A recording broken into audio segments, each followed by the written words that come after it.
जय श्री राम दोस्तों, हर हर महादेव। हम मंजू मिश्रा अपने यूट्यूब चैनल पर आप सबका स्वागत करते। आशा करते हैं कि आप सब बहुत अच्छा हुई, स्वस्थ हुई, मस्त हुई। तो आज आप सबका एक बहुत प्यारा माता रानी के देवी गीत सुनावे जाती। माता रानी का कैसे कैसे मनाई जाता है, तो आप सब गीत के माध्यम से सुने और कमेंट में बताइए गीत कैसे लगे। जय श्री राम, हर हर महादेव। सुमिरन करबे तोहार महारानी, सुमिरन करबे तोहार महारानी, सुमिरन करबे तोहार महारानी।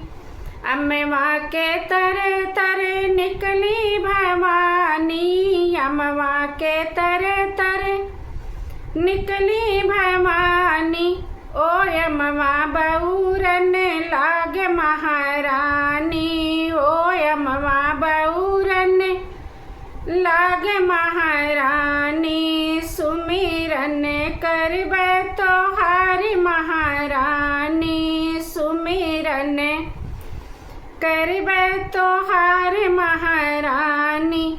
निमिया के तरे तरे निकली भवानी, निमिया के तरे तरे निकली भवानी। ओ निमिया बऊरन लाग महारानी, ओ निमिया झपसन लाग महारानी। सुमिरन करबे तोहार महारानी, सुमिरन करबे तोहार महारानी। महुआ के तरे तरे निकली भवानी, महुआ के तरे तरे निकली भवानी। ओ महुआ चूअन लाग महारानी, ओ महुआ चूअन लाग महारानी। सुमिरन करबे तोहार महारानी, सुमिरन करबे तोहार महारानी। महला के तरे तरे निकली भवानी, महला के तरे तरे निकली भवानी।